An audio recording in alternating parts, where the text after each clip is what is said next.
তাহলে আল্লাহ বলল ইন্নাস সালাতা তানহা আনিল ফাহশাই ওয়াল মুনকার, নামাজি ব্যক্তিকে নামাজ গুনাহ থেকে বিরত রাখে।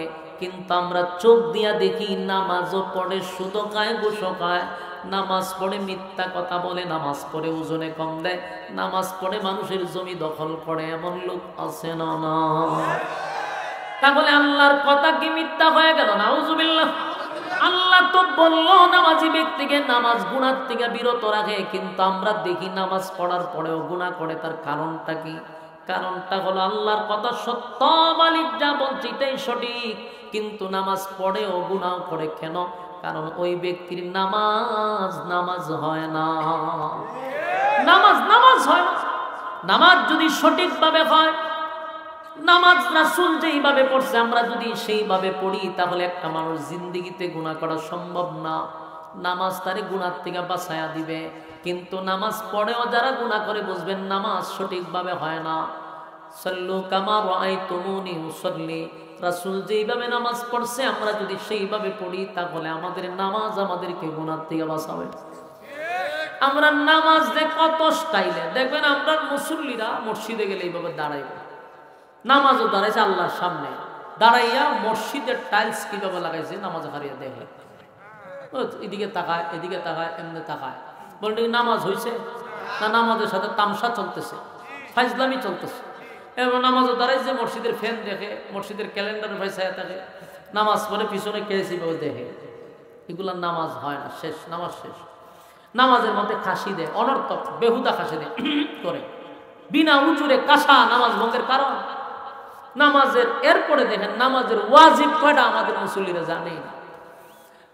রুকুর থেকে সুজা হইয়া দাঁড়ানো এটা ওয়াজিব, অথচ এইভাবে রুকুর থেকে বের হয়ে সেজদার জায়গা, সেজদার থেকে সুন্দর করে না উঠতে আবার এইভাবে জায়গা, নামাজ শেষ। মুসল্লি জানেই না, 60 বছর ধরে এইভাবে পড়তেছে, অথচ নামাজ হয় না। এই নামাজ হয় না, কিন্তু নিজেরা নামাজি মনে করতেছে, আর আবার গুনাহও করতেছে, আবার মিথ্যা কথা বলতেছে, নামাজও করতেছে। কারণ নামাজ তো নামাজ হয় না, এই জন্য গুনাহ থেকে নামাজে তারা বাঁচায় না। কথা কি বুঝতেছেন? একটা লোক যদি সঠিকভাবে নামাজের সমস্ত আইন কানুন মান্য নামাজ পড়ে, কসম খোদা এই লোকটা গুনার কাজ করতে পারে না। সে যখন গুনাহ করতে যাবে, তার বিবেক বলবে, রে আমি তো নামাজি ব্যক্তি, আমি এই কাজটা কিভাবে করি, আমি ওজনে কিভাবে কম দেয়, আমি না নামাজ পড়েছি, আমি মিথ্যা কথা কিভাবে বলি, আমি না নামাজি, আমি জানা কিভাবে করি, আমি না নামাজি, আমি দুর্নীতি কিভাবে করি, আমি না নামাজি, আমি মানুষের উপর জুলুম কিভাবে করি, আমি না নামাজি। নামাজ তারে বাধা দিবে, কিন্তু আমাদের মানুষটা বাধা দেয় না কেন? এর নামাজই তো হয় না। ভুল ধরতে চাইলে উজুর মধ্যে অসংখ্য ভুল পাওয়া যাবে, উজুই তো ঠিক করে করতে পারে না। এই যে শীতের সময় আসছে, উজু এইভাবে কইরা বাসায় করছে, অথচ প্রতিটা চামড়ার ফাটায় ফাটায় পানি ঢুকতে হবে, গোসায় গোসায় ঢুকাইতে হবে পানি, হ্যাঁ জানি না, ফাউডা এইভাবে দিয়ে করছে, অথচ পায়ের আঙ্গুলের চিপা চাপায় পানি ঢুকাইতে হবে। আমরা কয়জনে জানি? মুখ এমনি ধুইতেছে, মুখ মন্ডল পুরাটা ভালো কইরা ধইল কিনা, দাড়ির ভিতরে পানি গেল কিনা, চামড়ার ভিতরে পানি ঢুকলো কিনা, কোনো খবর নাই। তো তুমি তো পাক পবিত্রই হইতে পারলা না, তুমি নামাজ পড়বা কি দিয়া? প্রস্রাবে গেলে পড়ে এমনি ফানিলে উঠে এসে পড়ে, হ্যাঁ টিস্যু নাই, কিচ্ছু নাই, আইসা পড়ছে, বাথরুমে গেছে, টিস্যু সারা গেছে, নামাজ হইতো কেমন? এগুলো আমাদের খেয়াল করা দরকার। এই জন্য নামাজে আমাদেরকে গুনাহ থেকে বাঁচায় না। কথা কি বুঝতেছি? আমাদের নামাজ হতে হবে ধীরস্থির, আর আমরা নামাজে গেলে তাড়াহুড়া। এমনি দেখবেন দোকানে বসে ঘন্টার পর ঘন্টা গপ করতেছে, আড্ডা মারতেছে, সময়ের কোনো সমস্যা নাই। যখনই নামাজও যায় তখন গেলে কারেন্টের সাহায্যে নামাজ পড়ে, এত দ্রুত নামাজ পড়ে বোঝা যায় যেমন তার গাড়ি চলে যেতেছে। বাস্তব নামাজটা শুক্রবারে দেখবেন জুম্মাত যারা যায়, ইমাম সাহেব সালাম ফিরাইতে দেরি, তো দৌড় মারতে দেরি নাই। কেন রে, তুই নামাজ এলে তো তাড়াহুড়া করস কা? সব কাজও তুই ধীরস্থির, কিন্তু নামাজ এলে হেতে তাড়াহুড়া কর, এগুলা নামাজ হয় না। নামাজের সাথে তামাশা করা হয়। অথচ আল্লাহর হাবিবে কিবরিয়া নবী মুহাম্মদুর রাসূলুল্লাহ সাল্লাল্লাহু আলাইহি ওয়াসাল্লাম, আমার নবীর কিন্তু গুনাহ নাই, নবী হলেন নিষ্পাপ। কিন্তু আম্মা জান আয়েশা বলেন, আমার নবীর গুনাহ নাই, নবীর গুনাহ নাই, নবী হলেন নিষ্পাপ। কিন্তু আমার নবী যখন নামাজে দাঁড়াইতো, আমি আয়েশা মাঝে মধ্যে ভয় পাইতাম। নবী যখন সেজদায় যাইত আমি আয়েশা মাঝে মধ্যে ভয় পাইতাম গো। আমি মনে করতাম নবী মনে হয় দুনিয়ার থেকে চলে গেছে। এত লম্বা সেজদা নবী দিতেন, এত লম্বা রুকু দিতেন। নবীজি যদি এত লম্বা রুকু আর সেজদা দেয়, উম্মত রে তোমার আমার তো গুনার কোনো কমতি নাই, তোমার আমার গুনার কোনো অভাব নাই। এত গুনাহ করার পরও কেমনে রে এত তাড়াতাড়ি কারেন্টের সাহায্যে নামাজ পড়ি। আর আমার নবী সেজদায় গেলে আম্মা জানাইছে বলেন আমি মাঝে মধ্যে নবীর সিমটি দিতাম। নবী লড়লে বুঝতাম নবী বেঁচে আছে না হয়, আমি ভয় পাইতাম। নবী এত লম্বা সেজদা দিত, এত লম্বা রুকু দিত। আর আমরা এখন এইভাবে উড়াউড়ি কারেন্টের সাহায্যে নামাজ পড়ি, 2 মিনিটে সব নামাজ শেষ করে দিচ্ছি। এগুলা নামাজ হয় না, মালিকের সঙ্গে তামসা করা হয়। কারণ তুমি আল্লাহর সামনে দাঁড়াইছ, আমি আর তুমি চোখ দিয়ে আল্লাহরে দেখি না, কিন্তু আমার মালিক আমার আর তোমার দেখে যে আমি মালিকের সামনে দাঁড়াইছি, আর দাঁড়াইয়াই তামসা করতেছেন। এগুলার থেকে আর শিকার দরকার আছে না? ওই শিকার দরকার আছে। এই ওয়াজ পাইতেন তো, এই ওয়াজ তো হয় না, এসেরা তো শুরু হয়েছে সাপ আর ব্যাঙ্গের গিচ্ছা। এই ওয়াজ শুরু করে দিয়েছেন না, সায়ের পেশার মুসল্লির কোনো ফায়দা হয়? হায় হায় হায়, ওয়াজের মাঠটারে দিছে ধ্বংস কইরা। আপনারাও খুব মজা পান গিচ্ছাগুলি। এই যে মাসলা মাসাইলগুলা কত দরকার আপনাদের জীবনের, কত প্রয়োজন, কিন্তু ওয়াজ হয় না। আয়সা গিচ্ছা কাহিনী, কি ফায়দা হইব গিচ্ছা শুনে? আমার মুসল্লিরা গোসল চিনে না, মুসল্লিরা উঁচু চিনে না, নামাজ পড়তে পারে না, হেরারে শোনায় সাপের আর ব্যাঙ্গের গিচ্ছা। ঠিক তো আপনার জন্য, কারণ আপনারা তো মজা পান। এই জন্য আপনাদের হাতে পায়ে ধরে বলি গোসল চিনে না, গোসলও শিকার দরকার। আমরা কোথায় শিখবো বলেন? মাদ্রাসা আছে, আপনারা তো আসেন না। পবিত্রতা ইমানের একটা অঙ্গ। বলুন, পবিত্রতা ইমানের অঙ্গ। যত পবিত্র থাকবেন আল্লাহর কাছে তত প্রিয় হতে পারবেন। এখন সুবহানাল্লাহ আসেনি আপনার এলাকা? আছে? থাকলে হইবেন। পবিত্রতা ইমানের কি? আমরা পবিত্রতা নাই। কাফর একটা 10 বছর গেছে, শরীরে গেলে গন্ধ করে, মুখে দুর্গন্ধ করে, তারপরে তার শরীরে গন্ধ করে। কাফর এটা দয় না, তো তোমার কাছে ফেরেশতা আইবো কিভাবে? ফেরেশতা মানুষের সাথে থাকে, ফেরেশতা মানুষকে ট্যাগেল দেয়, তোমার কাছে ফেরেশতারা আসতো কিভাবে? আপনি বলবেন যে আমরা গরিব মানুষ। আরে ভাই, কাপড় তো এটা বলছে সদ্য তালি হোক, অসুবিধা কি? এটা কি পরিষ্কার করতে টাকা লাগে? পরিষ্কার কইরা প্রয়োজনে 2 দিন পরে পরে ধুইবেন, একদম ক্লিন থাকবেন। ফেরেশতা আপনার সাথে থাকে, বুঝেন না কেন? অপবিত্র মানুষকে আল্লাহ পছন্দ করে না, ক্লিন পরিষ্কার মানুষকে আল্লাহ পছন্দ করে। আমরা যত পরিষ্কার থাকবেন, যত পবিত্র থাকবেন, তত আল্লাহর প্রিয় হতে পারবেন। নোংরা মানুষ আল্লাহর প্রিয় হতে পারে না, কারণ আল্লাহ বলেন আমি পবিত্র, আমি সুন্দর, তাই সুন্দরকে পছন্দ করি। তাই চেহারা সুন্দরের কথা বলছে না, আপনি যত পরিপাটি থাকবেন, যত পরিষ্কার থাকবেন, আল্লাহ তত পছন্দ করবে। সিগারেট খাইলাম 3-4 প্যাকেট, একটা আতরের শিশি কিনতে পারেন না, একটা সেন্ট কিনতে পারেন না ভালো। কেন? একটু দুর্গন্ধমুক্ত থাকবেন, পরিষ্কার থাকবেন। এটা আয়োজনে বিড়ি খায়, সিগারেট খাইতে খাইতে দুর্গন্ধের ছুটে বউ বেচারি যে একটা ঘরে আছে, কত নির্যাতনে, এতে মনে খালি হয় আল্লাহ কোন ঠাডা ফেলাইছে আমার উপরে। বিড়ির দুর্গন্ধ এত বিশ্রী গন্ধ, আপনার প্রস্রাবের মধ্যে পর্যন্ত দুর্গন্ধ সৃষ্টি হয়। দেখবেন যারা বিড়ি খায় এরা যখন প্রস্রাব করে, দেখেন প্রস্রাব করা যেমন যায় না, এত দুর্গন্ধ। তা আপনি এগুলা খাইতে পারেন, একটা আতরের শিশি কিনতে পারেন না, ভালো মানুষ আতর ব্যবহার করতে পারেন না। তো ফেরেশতাই তো কেমন নামাজের সময় পরিপাটি হইয়া দাঁড়াইবেন আল্লাহর সামনে, আতর ব্যবহার করে নামাজ পড়তে আপনি শান্তি পাইবেন, কলব ঠান্ডা হয়ে যাবে, মজা পাইবেন, মজা পাইবেন। আল্লাহর হাবিব নবীর কোনো গুনাহ ছিল? নবীর গুনাহ নাই, কিন্তু নবী নামাজে এত মজা পাইত। আল্লাহর হাবিব বলেন, আম্মা জান আয়েশা বলেন, মাঝে মধ্যে আমি সিমটি দিতাম। কেন সিমটি দিত? যে নবী লড়তই না, এই সেজদার দিকে পড়ছে খবর নাই। আম্মা জান ভয় পাইতো যে সর্বনাশ, এত লম্বা সেজদা, অথচ নবীর কি নাই? গুনাহ নাই। আল্লাহর হাবিবের গুনাহ নাই, তারপর সেজদা লম্বা দিত, সেজদায় কান্ত নবী। আম্মা জান আয়েশা বলেন, মাঝে মধ্যে ঘুম থেকে জাগ্রত হইয়া দেখি আমার বিছনা ভিজে গেছে, কিরে বিছনা কেন ভিজে গেল? আম্মা জান আয়েশা মনে করে মশকের পানি পড়ে মনে হয় বিছনা ভিজে গেছে। তাই ঘুম থেকে জাগ্রত হইয়া দেখে মশকের জায়গায় মশক আছে, কিন্তু পানি দিয়া বিছনা ভিজলো কিভাবে? তাকায়া দেখে আল্লাহর হাবিব সেজদায় পড়িয়া এই পরিমাণ চোখের পানি জড়াইছে। নবীর চোখের পানি বিছনা ভিজে গেছে। সুবহানাল্লাহ। অথচ আমার নবীর কোনো গুনাহ নাই, এত কান্না নবী কাঁদতেন আর সেজদা লম্বা করতেন।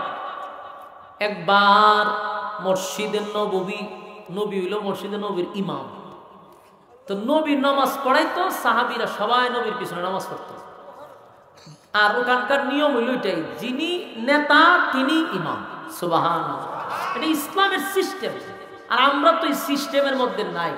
এই জন্য আমরা ইমাম একজন বাড়া করে আনি, এরপর ইমামের পিছনে নামাজ পড়ি, আর শুধু ইমামরে ইমামতির দায়িত্ব দিই। অথচ ইমাম শব্দের অর্থ হলো নেতা।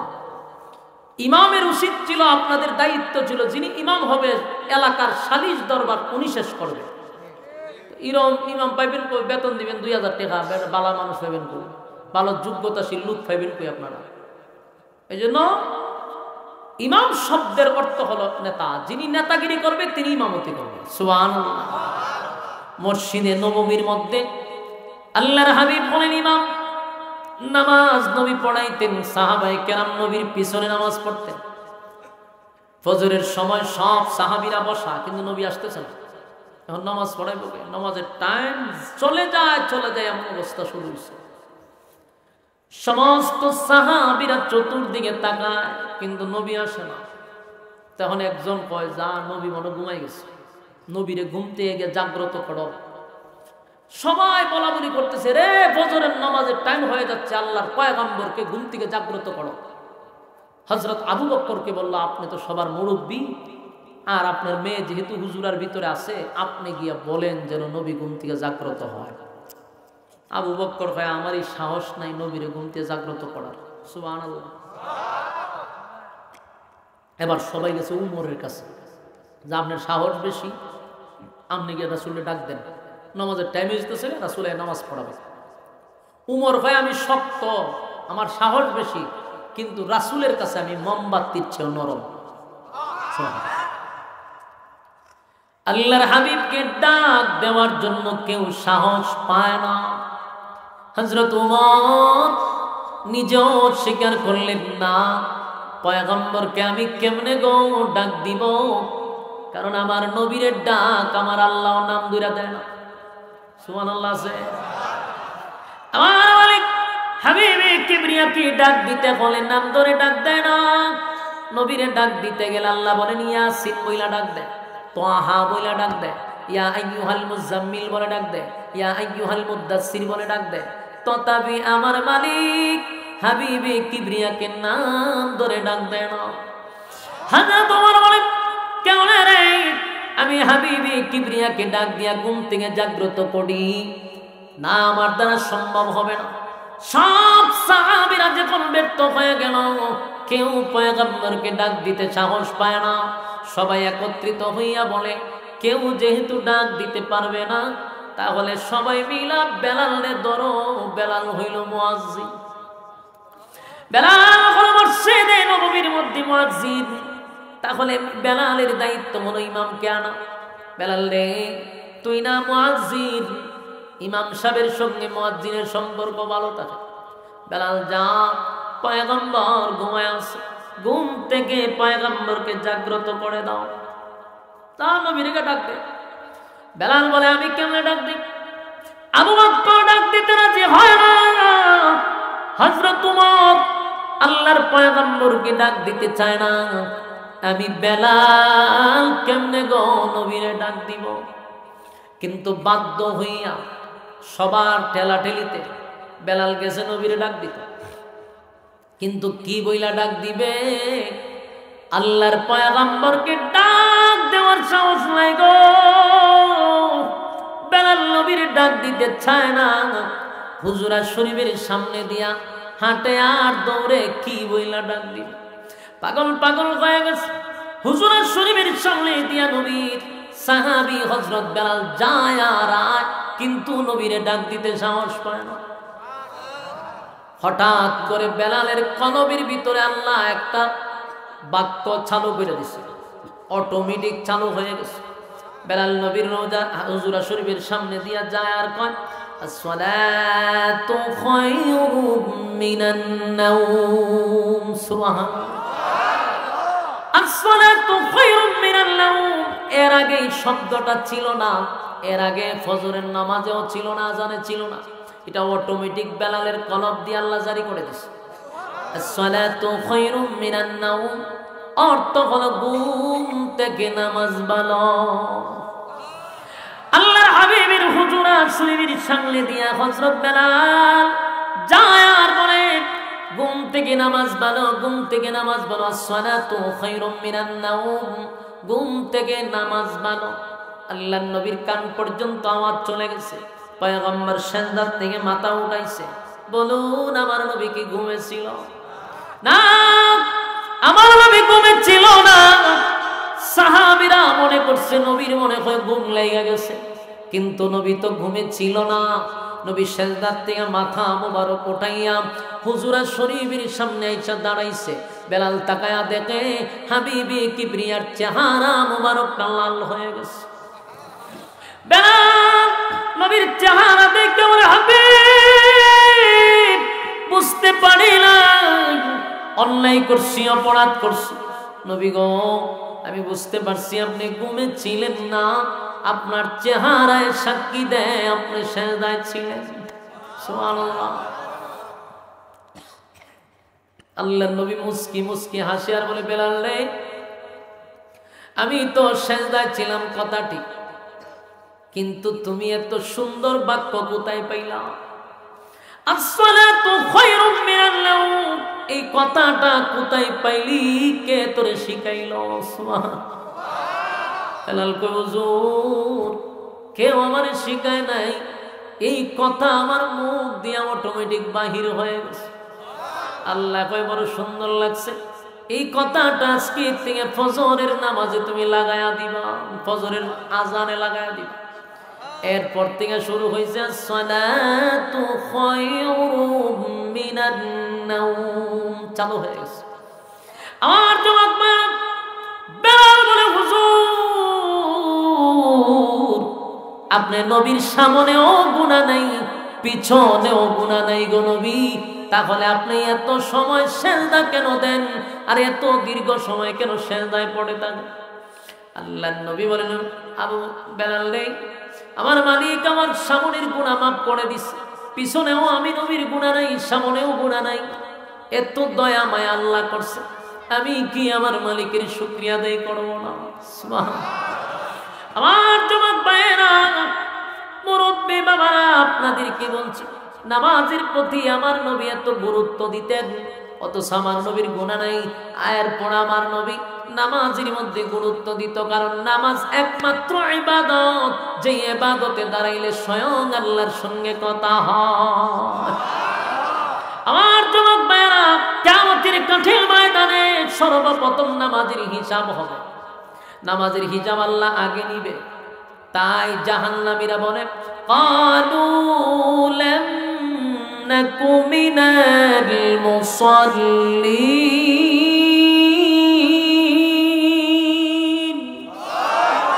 জাহান্নামে আসার এক নাম্বার কারণ হলো নামাজ। কয় নাম্বার? আরো জোরে। এক নাম্বার। দুই নাম্বার কারণটা হলো আলাম নাকুনু তুইমুল মিসকিন। দুই নাম্বার হলো যারা ইতিমের মাল মাইরা খায়, যারা ইতিমদের মাল মাইরা খায়, যারা ইতিমদেরকে খাবার দেয় না, যারা অসহায়দের পাশে দাঁড়ায় না, অসহায়দেরকে খাবার দেয় না, নিজের চিন্তায় ব্যস্ত থাকে রে, নিজের টাকাওয়ালা হয়ে গেল, বারবার মক্কা গিয়া হাজি নাম পালায়, বারবার বছরে মক্কা যায়, মদিনা যায়, অথচ বাড়ির পাশের মানুষটা না খাইয়া ঘুমায়, হাজি সাহেবের খবর নাই। আল্লাহ কয় এমন হাজির স্থান জান্নাতে হবে না, আমি আল্লাহ তার আগে জুতা দা বাইরাবো। আল্লাহ কয় আয় তোর জুতা দা আধা ঘন্টা বাইরাবো।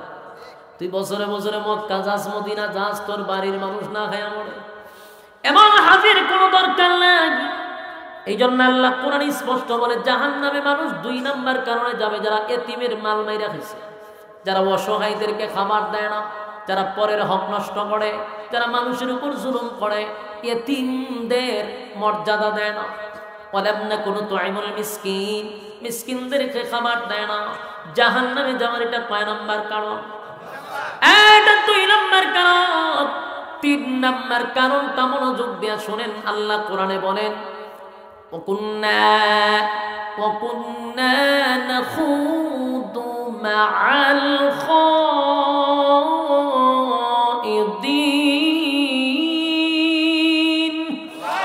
আল্লাহ রাব্বুল আলামিন বলেন 3 নাম্বার কারণ কেন মানুষ জাহান্নামে যাবে, তার 3 নাম্বার কারণ হলো وَكُنَّا نَخُوضُ مَعَ الْخَائِضِينَ। 3 নাম্বার কারণ হলো যারা দুনিয়ার জমিনে বেহুদা অপ্রয়োজনীয় কথা বলে।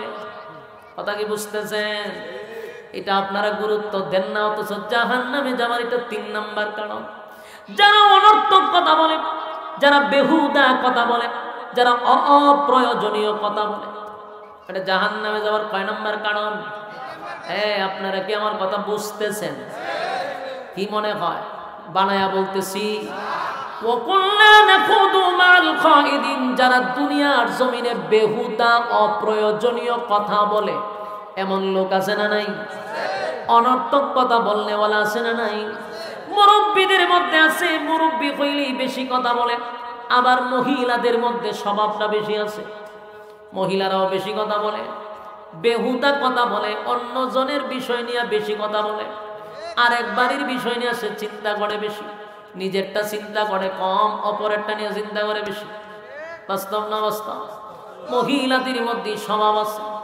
মা বোনদেরকে বলি, মা বোনেরা ভালো করে শুনেন, জাহান্নামে যাওয়ার এটা 3 নাম্বার কারণ বেহুদা অপ্রয়োজনীয় কথা বলা। দেখেন আমাদের সমাজের মানুষ নামাজ পড়ে, তাসবিহও পড়ে, সুবহানাল্লাহ সুবহানাল্লাহ তাসবিহ পড়তেছে, কিন্তু বেহুদা কথাও হয়।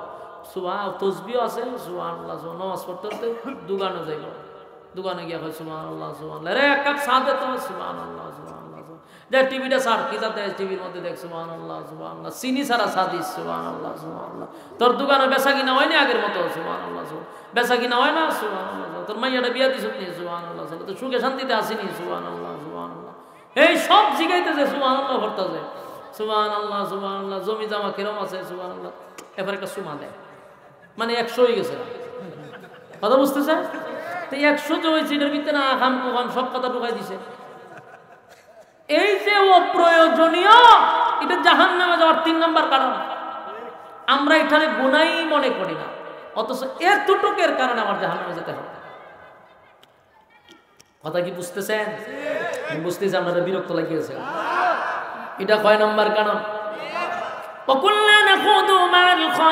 জাহান্নামে যাওয়ার এটা 3 নাম্বার কারণ। যারা অনর্থক কথা বলে, বেহুদা কথা বলে। মা বোনদেরকে বলি, 4-5 জন মহিলা যদি এক জায়গায় বসতে পারে, সেদিন আর পত্রিকা ভালো লাগে না, সব খবর এর কাছে পাওয়া যায়। এই দুনিয়ার যত খবর আছে সব মহিলারা নিয়ে গবেষণা করে। এগুলো হলো বেহুদা অপ্রয়োজনীয়, জাহান্নামে যাওয়ার কয় নাম্বার কারণ। মা বোনদেরকে বলবো, সাবধান, বেহুদা কথা বলবেন না, অপ্রয়োজনীয় কথা বলবেন না, জাহান্নামে যাওয়ার এটা 3 নাম্বার কারণ। স্বামীর বদনাম করবেন না। মহিলার আইলে ওই ঘরের যত সমালোচনা আছে আরেক মহিলার কাছে বলবে, আরে জামার বিচার দেয় আরেক মহিলার কাছে। কত বড় ব্যাককল, চিন্তা করছে? এই মহিলা তো তোমারটা শূন্য শূন্য মজা নিতেছে, কেন নিজের কথা আরেক কেন বলবা? নিজের ঘরের পার্সোনাল বিষয় কেন আরেক মহিলাকে জানাইবা? এটা তো দুর্বলতা প্রকাশ পায়, ঠিক নেই? এই জন্য সাবধান, বেহুদা কথা বলা যাবে না। বলুন জাহান্নামে যাওয়ার কয় নাম্বার কারণ? 3 নাম্বার কারণ। 4 নাম্বার কারণ হলো কুন্না নুকাযযিবু বিয়াউমিদ্দিন। 4 নাম্বার কারণ হলো যারা পরকালের উপর বিশ্বাস করে না। বলুন কয় নাম্বার কারণ? পরকালের উপর যারা বিশ্বাস করে না, যেমন এতক্ষণ আপনাদের সামনে আমি যে বয়ান করলাম, আমি জান্নাত জাহান্নাম নিয়ে আলোচনা করলাম। এখন যদি আপনার এটা বিশ্বাস না হয়, এতগুলা আয়াত রেফারেন্স দেওয়ার পরেও বুঝবেন আপনি জাহান্নামে যাবেন, আপনার 3 নম্বর 4 নম্বর কারণ। যদি আপনার পরকালের উপর বিশ্বাস হয় না, যদি আপনার আখেরাতের প্রতি বিশ্বাস আসে না, তাহলে এটা জাহান্নামে যাবার কয় নম্বর কারণ? 4 নম্বর কারণ। আমার যুবক ভাইয়েরা, 4টা কারণে মানুষ জাহান্নামে যাবে। জান্নাতীরা জাহান্নামীদেরকে বলবে, কেন রে জাহান্নামে আসছস? তখন জাহান্নামীরা একে একে 4টা বর্ণনা করবে। আপনারা যারা শুনছেন, এই 4টা কাজ থেকে আমাদের ফিরে আসার দরকার আছে না? 1 নাম্বার হলো, যারা বেনামাজি আজকে থেকে নামাজ পড়লে তাহলে আমরা জাহান্নামে 1 নম্বরে যেতে হবে না। যদি আমরা ইয়েতিমের মাল মাইরা না খাই, ইয়েতিমের হক আদায় করে দিই, তাহলে 2 কারণে জাহান্নামে যেতে হবে না। যদি আমরা বেহুদা কথা না বলি, অপ্রয়োজনীয় কথা না বলি, 3 নম্বরে জাহান্নামে যেতে হবে না। যদি আমরা পরকালের উপর বিশ্বাস করি, তাহলে 4 নম্বরে জাহান্নামে যেতে হবে না। আমার যুবক ভাইয়েরা, হাতে পায়ে ধরে বলি, গভীর রাত হয়ে গেছে, লম্বা সময় হয়ে গেছে। আপনাদেরকে একটাই বলি, আজকের মাহফিল আসছে, যে কথাগুলি আপনাদের বোঝা দরকার, জানা দরকার। আল্লাহ রাব্বুল আলামিন কিন্তু স্পষ্ট বইলা দিছে, কুল্লু নাফসিন বিমা কাসাবাত রহিনা।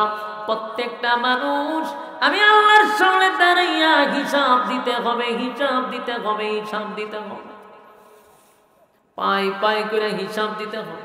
দুনিয়ার জমিনে 60-70 বছর পাওয়ার পরে সময়টা কোন কাজে লাগাইছ? তুমি সময়টা কোন কাজে? আচ্ছা ভাই, এই যে ফুলাফানগুলো এইখানে যদি কথা বলে, আমার আলোচনাটা কয়বার মনোযোগ গেছে আমার? আমরা কেন মাহফিল করার যদি দায়িত্ব গ্রহণ না করতে পারি? পুরো আলোচনার মুড নষ্ট করেছে। কি শুরু করছি কেন দেখছেন? আলোচনা যে করে এ বুঝে যে কথা বললে কেমন মেজাজ গরম হয়। হ্যাঁ, মনোযোগ নষ্ট করে ফেলেছে। 1 নাম্বার, قالوا لم نك من المصلين। 2 নাম্বার, ولم نك نطعم المسكين। 3 নাম্বার, وكنا نخوض مع الخائضين। 4 নাম্বার, وكنا نكذب بيوم الدين।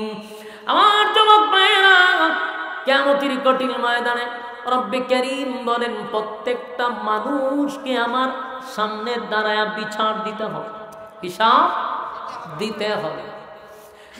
কোন কাজে তুমি সময় ব্যয় করছো?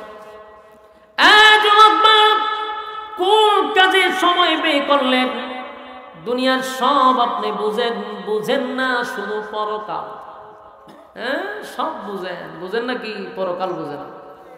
দুনিয়ার সব বুঝে, ওজনে কেমনে কম দেওয়ান বুঝে, কারে মাইরা বড় লোক হইব সব বুঝে, দুর্নীতি করণ লাগে এটা বুঝে, মানুষে হারাইয়া জিতা এটা বুঝে, কিন্তু বুঝে না শুধু পরকাল। পৃথিবীর মানুষেরা, এই পৃথিবী থাকবে না, এটাই বাস্তব। শুরুতেই বলছিলাম, আল্লাহ কি পৃথিবী রাখবে? কুল্লু নাফসিন বিমা কাসাবাত রহিনা। প্রত্যেকটা মানুষ আমার কাছে হিসাব দিতে হবে, কারণ পৃথিবী তো রাখবো না। কুল্লু মান আলাইহা ফান, সব ধ্বংস করে দিব, সব ধ্বংস করে দিব গো। আমার কাছে আইসা হিসাব দিতে হবে, কোন কাজে তুমি তোমার সময় ব্যয় করছো। জাহান্নামের ভয় যদি ভিতরে না থাকে, আর জান্নাতের আশা যদি ভিতরে না থাকে, তুমি দুনিয়ায় কেন আসলে? আপনার একটাই প্রশ্ন, কেন দুনিয়ায় এলাম?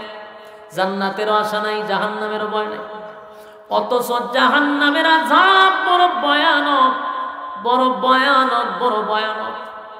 ইন্না জাহান্নামা কানাত মিরসাদা লিত্তাগিনা মাআবা লাবিসিনা ফিহা আহকাবা লা ইয়াযুকুনা ফিহা বারদাও ওয়ালা শারাবা। জাহান্নামে তো কঠিন, এত ভয়ানক। আপনাদের এখানে ওয়াজ করার আগে একটা হিন্দু থেকে একজন ছেলে মুসলমান হয়েছে, আমার কাছে গেছিল, তার বক্তব্য শুনলাম, কেন সে ঈমান আনলো। এখানে আসার আগে আমার সঙ্গে তার কথা হয়েছে, রাত হয়ে গেছে, আপনার মহব্বতের বান্দারা ভিক্ষুকের হাত বাড়াইছে, মেহেরবানি করে যারা হাত বাড়াইছে সকলকে আপনি কবুল করেন। রব্বুল আলামিন গভীর রাত আরামের ঘুম হারাম করে নরমাল বিছানাতে বসছে, দিনের কথা শোনার জন্য দীর্ঘক্ষণ সময় অপেক্ষা করছে। আল্লাহ টাকা দিছে, পয়সা দিছে, আল্লাহ এই মাহফিলটা করার জন্য সাহায্য সহযোগিতা করছে, মাদ্রাসায় দান দক্ষিণা যারা করছে, আমার হাতে এখন যারা দিছে, আগেও যারা দান করছে, প্রত্যেকের ব্যবসা বাণিজ্য খামায় রোজগার আপনি বরকত দিয়া দেন, তাদের বাচ্চা কাচ্চাগুলার দিনদার বানায়া দেন, রাস্তাঘাটের অ্যাক্সিডেন্ট দিয়ে বাঁচায়া দেন, আল্লাহ জিন্দা মুর্দার আপনি মাফ করে দেন। রব্বুল আলামিন গভীর রাত যে যেই নিয়তে হাত বাড়ায় যে প্রত্যেকের দিলের নেক বাসনা পুরা করে দেন। আল্লাহ এই মাহফিলে যারা টাকা দিয়া, পয়সা দিয়া, বুদ্ধি দিয়া, শ্রম দিয়া, রান্না বান্না করে যে যেমনে পারছে সাহায্য সহযোগিতা করছে, প্রত্যেককে আপনি দিনের জন্য কবুল করেন। আল্লাহ আমার ডাইনে বামে যত মুর্দাগান কবরে সাহিত্য প্রত্যেকের রয়ে সব পৌঁছায়া দেন। অনেকে মা বাবার জন্য দোয়া চাইছে, আল্লাহ মা বাবা যাদের দুনিয়ায় নাই কবরটারে জান্নাতের বাগান বানায়া দেন। যারা দুনিয়ার জমিনে বেঁচে আছে হায়াতে আমলে বরকত দান করেন। রব্বুল আলামিন আমরা যারা হাত বাড়াইছি আমাদের বিবি বাচ্চাগুলোকে নেককার বানায়া দেন, বিবি বাচ্চাগুলোকে নেককার বানায়া দেন।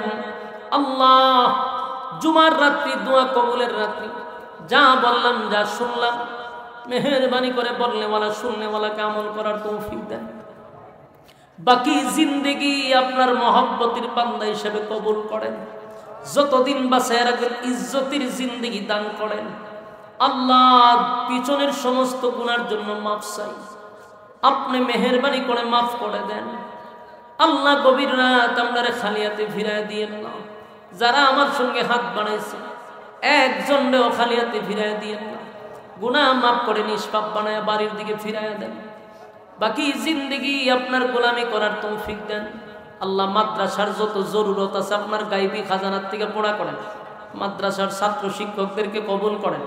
এলাকাবাসী মাদ্রাসার প্রতি মহব্বত বাড়ায়া দেন। এলাকার প্রত্যেকটা মানুষকে মাদ্রাসা মুখী করে দেন। মাদ্রাসার জরুরত গাইবী খাজানার থেকে পুরা করে দেন। জিন্দা মুর্দা মাফ করে দেন। সুবহান রাব্বিকা রাব্বিল ইজ্জাতি আম্মা ইয়াসিফুন ওয়া সালামুন আলাল মুরসালিন ওয়ালহামদুলিল্লাহি রাব্বিল আলামিন। তাবারাক